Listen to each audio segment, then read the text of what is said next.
Kaya mo bang tumakbo para sa buhay mo? Sa may init na baybayin ng Brazil, nagtitipon ang libo-libong satellite food crab. Ang mga energetic na alimango na parang laging may lakad.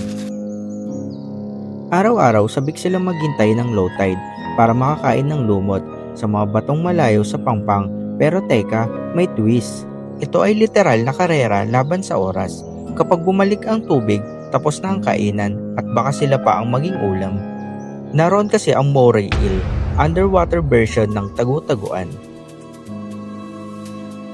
Ang moray eel ay mukhang ahas, mahaba, makinis at walang kaliskis ang katawan, kaya madalas na pagkakamalang ahas sa dagat. Ang mga ngipin nito ay matatalim, kaya kayang durugin ang shell ng isang crab. Para bang nutcracker ang disgrasya?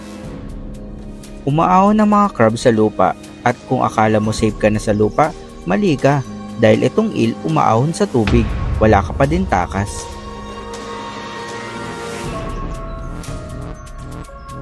At hindi pa yan ang worst, dumarating ang pugita, ang ultimate multitasker ng dagat. Dahil marunong siya manghuli, magtago at mangwasak ng crab na mabagal tumakbo. Ang mga pugita ay kaya nilang magbago ng kulay at itsura para magkubli o manakot ng kalaban. Pero hindi nagpatalo ang crab at ang tropa. Tumakbo sila na parang may flash sale sa lumot. Nang makarating sila sa batong ligtas, hingal na hingal at pagod, pero buhay.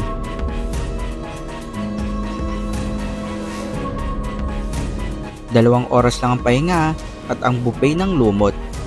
Tapos balik na naman sa karera dahil tataas na ang tubig ng dagat. Sino ang tunay na boss sa kolonya? Sa gubat ng Australia, nakatayo ang kota ng weaver ant, sasaka at minsan babysitter din. Ang mga weaver ant ay malalakas kahit maliliit, kayang magbuhat ng bagay na 50 times na mas mabigat sa kanilang katawan. Araw-araw silang lumalabas para mangalap ng pagkain. Ang lakas na bumubuhay sa patuloy na paglaki ng kanilang kolonya. Hindi rin lahat ng uod ay kalaban, kasi may VIP caterpillar friends sila na nagbibigay matamis na juice bilang tagumpay, kasi sa mundong ito walang lihim na di naaamoy.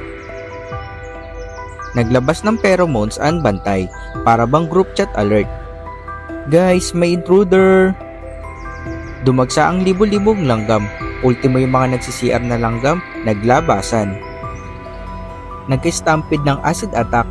Formic acid syempre, hindi yung chemistry lab mo. Isang patak lang neto, tanggal ang gulo. Pagkatapos ng laban, balik trabaho agad sila, parang walang nangyari. Ganyan talaga ang kolonya ng langgam, walang over at sa dulo, kahit marami nasaktan, ang kolonya ay nananatiling matatag. Hanggang saan ka dadalhin ng sipag mo? Sa gitna ng tag-init habang tayong mga tao ay naka-aircon, may ilang nasa ilalim ng dagat na nagpapalamig. Ito ang Atlantic lobster na nagpaandar ng sariling fitness journey. Galing siya sa lalim na 250 meter kung saan malamig, tahimik at wala ring internet syempre. Pero dahil sobrang lamig, napagdesisyonan nilang lumipat. Parang OFW lang ang dating na gustong umuwi sa mas mainit na lugar. Ang mga lobster din ay posibleng mabuhay ng higit 100 taon dahil meron silang enzymes na nagpapanumbalik ng DNA. Kaya mabagal din silang tumanda at pwedeng mabuhay na napakahaba. Pero syempre, maliban na lang kung gagawin mo siyang garlic butter lobster. Parang ang sarap nun . Patuloy lang ang paglalakad niya. Oo, nilakad niya ang 150 km sa ilalim ng dagat nang walang sasakyan, walang grab, puro sipag at determinasyon. Pagdating niya sa sandbank, akala niya makakapagpahinga na siya, pero hindi. May mga nauna na at lahat sila may teritoryo na. Literal na bato-bato sa langit, lobster ang tinamaan, kaya nagsimula ang laban ng mga ito.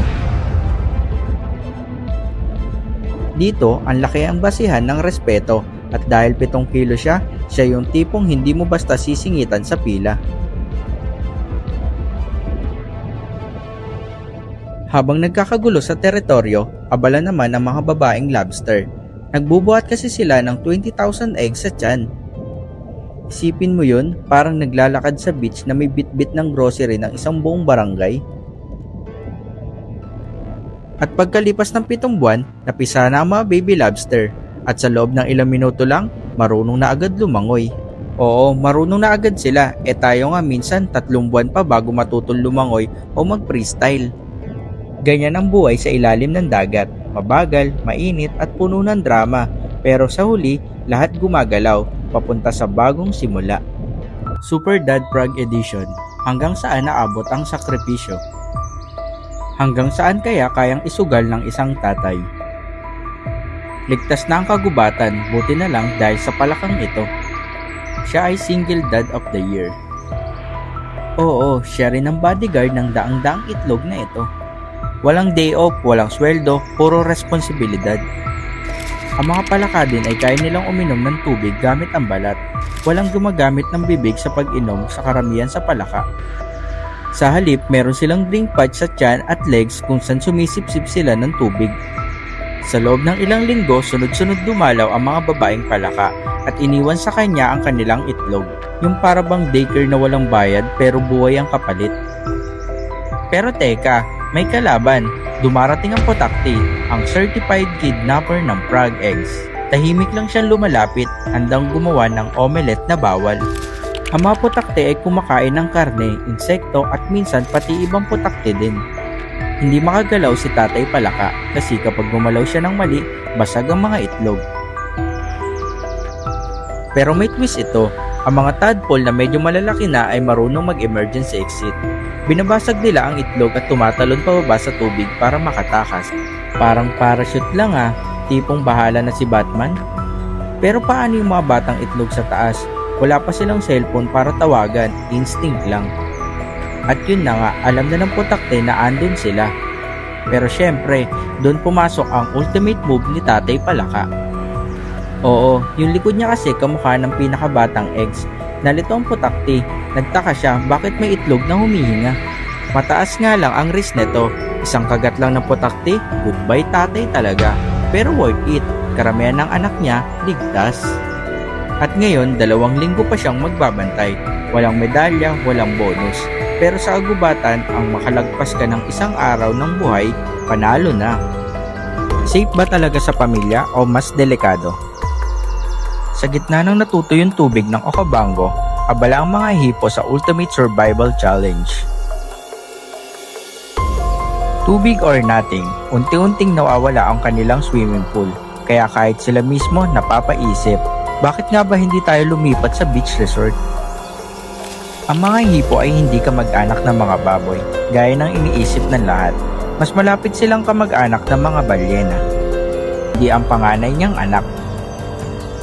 Seloso kasi ito o gusto lang niyang malaman kung pwedeng sharing ang spotlight. Yung tipong gusto niya pati siya napapansin. Hindi malinaw pero ang sigurado dito, mayayari si Baby Hippo. Kaya napakapit kay mama na parang walang bukas. Dahil sa gulo at drama, parang teleserye ang inggitan, nag-decide ang mag-ina na mag-staycation muna sa gilid at malayo sa pamilya. Social distancing, hippo style. Para din silang may sariling underwater wifi, nagpapalitan sila milya ang layo.